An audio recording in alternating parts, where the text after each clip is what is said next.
Hi families, I'm Beth and I'm the Executive Director of the Family Recovery Foundation. Welcome to Fix Your Family Module 10. I'm here with Anthony. Say hi. Hello. I love when Anthony's with me every week supporting me, and I always let you guys know we just got done praying for you, and today we're going to talk about navigating the transition when your loved one comes home from treatment. This is a big one.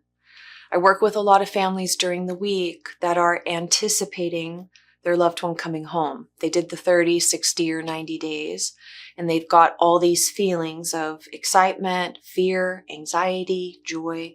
There's a lot of feelings associated with the reunion of your loved one coming back. And if you've been following along these last 9 modules, you know that there's a lot to our recovery. So your loved one has just gone through quite a bit. They've gone through their detox, they've gone through their self-development, they've learned a lot about their triggers, their internal, external triggers, and now they're coming back into an environment that is very different than where they were. Somewhat coming out of the bubble of the safety, of the structure of their treatment program. And you've been likely taking care of everything, right? You've been doing extra work, taking care of the kids, making sure that everything's running really smoothly. And now all of a sudden in essence, it's like these two worlds are coming together. And there's a lot of heightened emotions during this time. So there's a lot of content here in Module 10, so I would really recommend going through and reading through it, getting really comfortable here. I'd also like to note that on this page on our website where the modules reside, there's 2 worksheets for you that I created. There's a relapse prevention plan for your qualifier. If they are not leaving treatment with a thorough, detailed, cognitive behavior therapy relapse prevention plan, I've written one. The foundation has supported this effort to offer to your qualifier, and I'll explain that in just a minute, for your qualifier to have a very detailed plan that will explain all the things I just said. I'm very confident that your qualifier is leaving treatment and they have this and it's in their packet and they've gone through this with their therapist and their case manager. If for some reason they didn't, there's one available to you. So please don't hesitate to reach out if you can't locate that on the website. Here's how you ask. You're going to go for an ask. You can ask your qualifier maybe a few days into their return home after all of the joy and the settling in. You can say, hey, I wanted to ask you, I've been learning in my recovery that a lot of people leave treatment with a relapse prevention plan, like a detailed plan of what they're going to be doing post-treatment. Do you have that? If you do, is that something you'd be willing to share with me? If not, no problem, but I was wondering if that's something we could look at together. So you ask it. Now, your qualifier might say, I don't know what you're talking about, and that's okay. You can print out the one that we've offered on the website, and take a look at it and say, is this something you'd be interested in doing? Do you hear how I'm asking a question? There's a lot of dignity there. You're not saying you should. How come you didn't? What happened in treatment? You're just offering that you've heard through your recovery and your recovery program that this relapse prevention plan can be helpful. Now, there's a worksheet right underneath that one. There's one for your qualifier and then there's one for you. There's also a family plan post-treatment, and there's a lot of questions in there that actually have to deal specifically with you. So I'm hopeful you're seeing the idea here is that your qualifier has a plan and you have a plan. You guys are working on those plans together, and we have 2 people that are in full-time recovery. That's the idea here with the foundation, is we as a family member, as the one who loves someone who struggles with mental health and addiction, we're also in recovery. So if you'd like to print that out, fill that out, and ask your qualifier, would you be open to looking at what I filled out? I'd love to show you what I'm working on too. And then you've got this opportunity for this collaborative recovery effort. So that's all available for you on our website. So what we're after here when our loved one is coming home is being an offering of helping them maintain their well-being, their psychological well-being, their physiological well-being, and we want to be an offering to our loved ones. What's interesting about the return home is that sometimes we actually can feel like the emotions get heightened. Did you know that sometimes when our qualifier comes home, our codependency actually increases? We might start getting nervous because we see something or something feels a little different. I hear a lot of stories on Fix Your Family of loved ones, maybe their phone died or they came home a little later from work, and all of a sudden that codependency just kicks in. And we tend to, as clinicians, look at that system. We call that the family disease, where there's a trigger from the addict, then that triggers the family, which triggers the addict, which triggers the family. And that's where that addictive behavior and that codependency kind of like fit together in such a challenging way.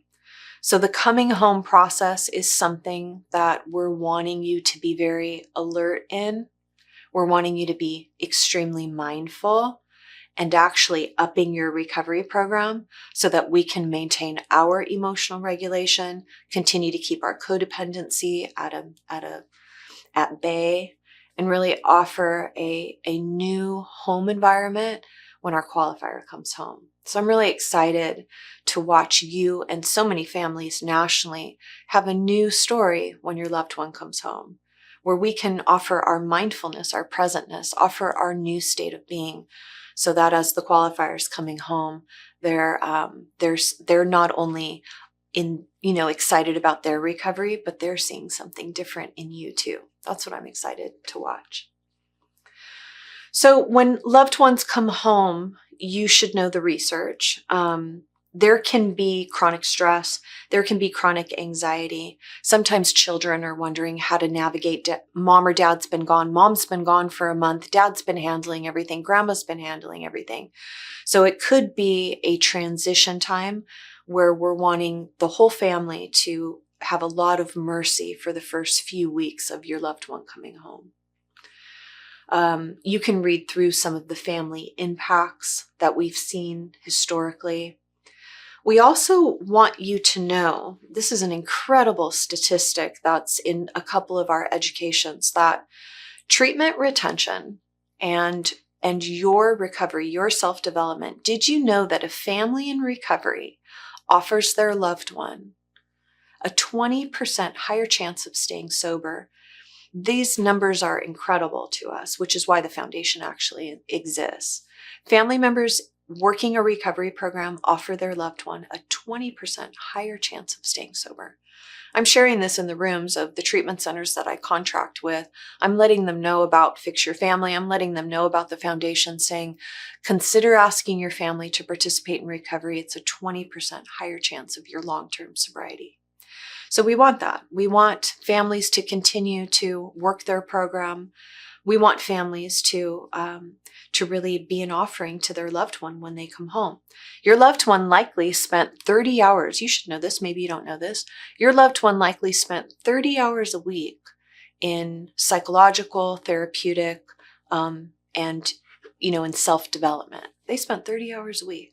So if family members are putting in a little bit of time so that when the loved one comes home and they're in this new stage of their lives, working on themselves, managing their internal and external triggers, we're really hopeful that the family's going to meet that vibration, meet that energy, and match the development of their loved one.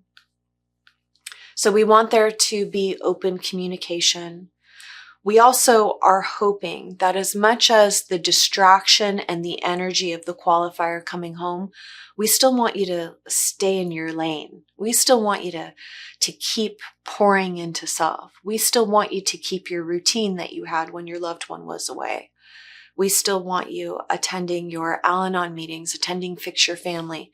We still want you learning about the skill sets. We still want you practicing eye language. We want you to hold the skills steady, that when your loved one comes home, we're just continuing that cadence of our recovery.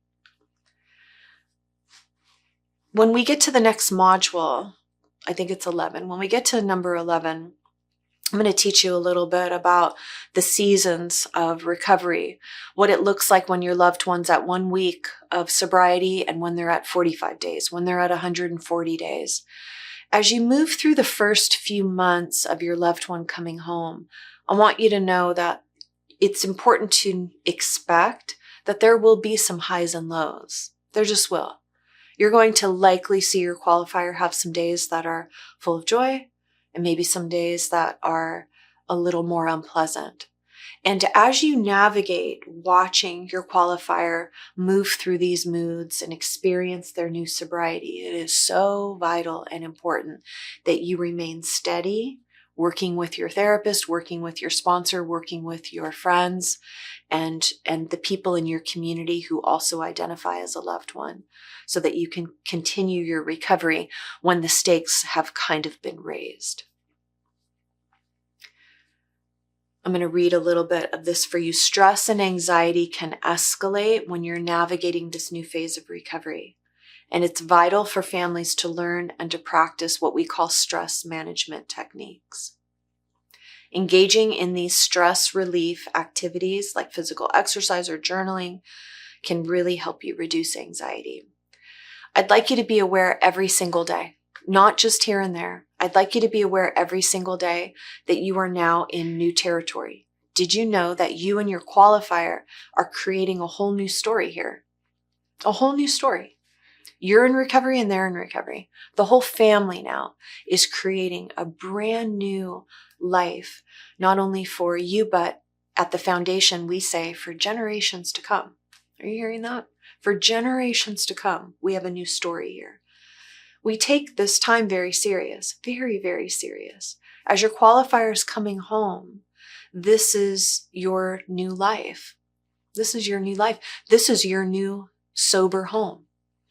So your scheduled meditations, your scheduled walks, do you hear how I'm just talking about you?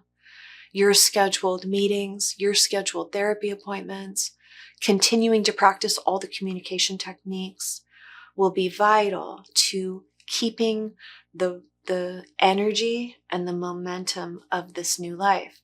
Will it feel very overwhelming sometimes in the beginning? Yeah, you know why that is? Because it's new. We haven't done this before.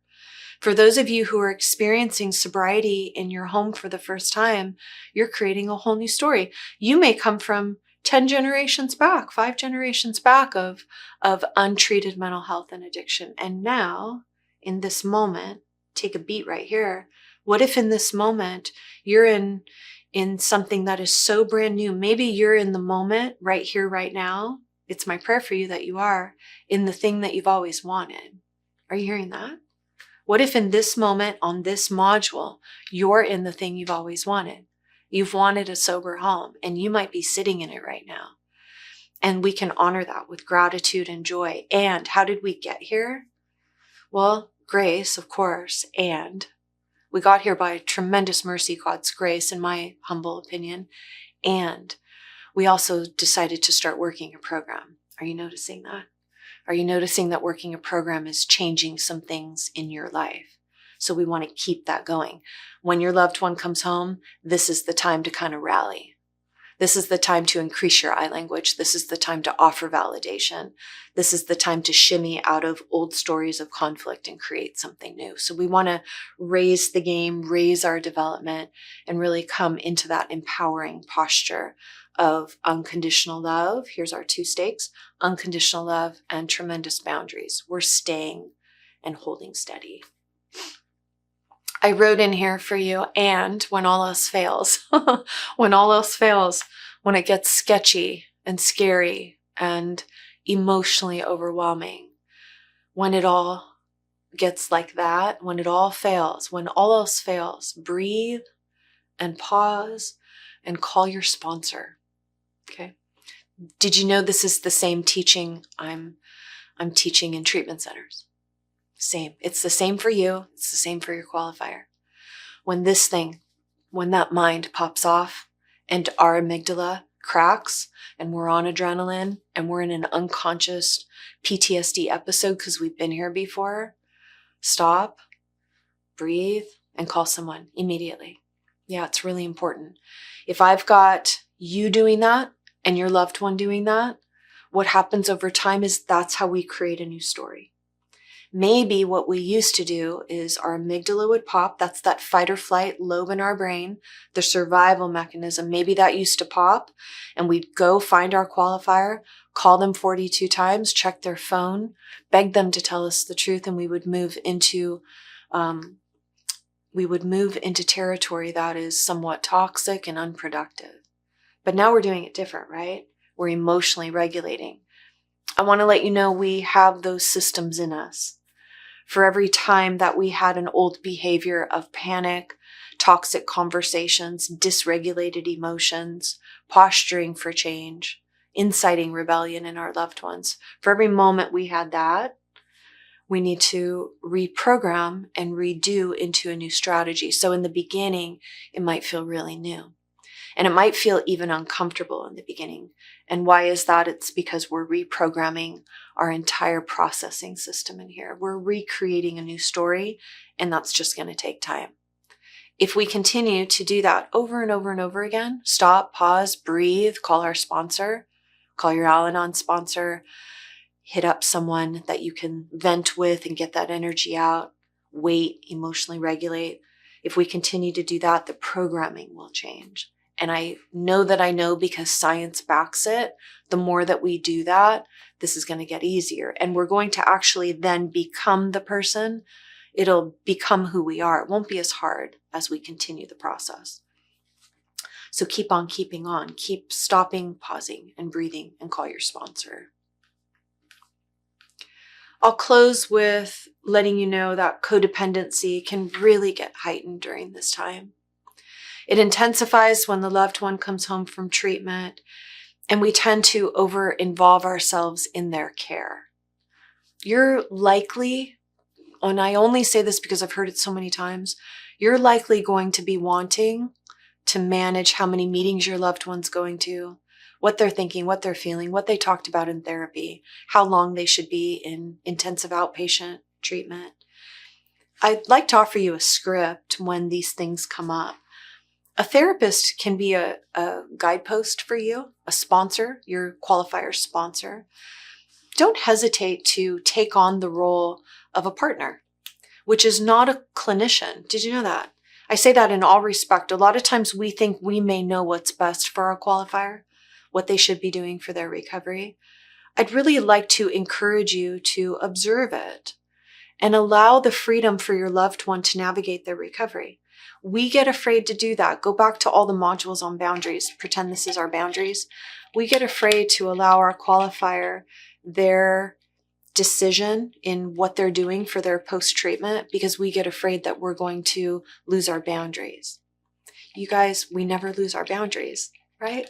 We always have them with us.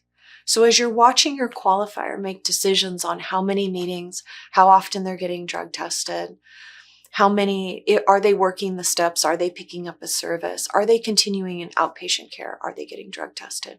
At any moment you don't feel comfortable, go back to the I language and the boundaries module.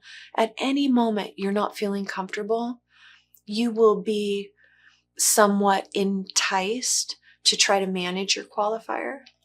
You might be enticed to tell them you should be going to more meetings. But instead, can we practice coming back to self and identifying, I'm not feeling good lately. I'm feeling disconnected from you. I don't feel comfortable in the house lately. Something doesn't seem right with me.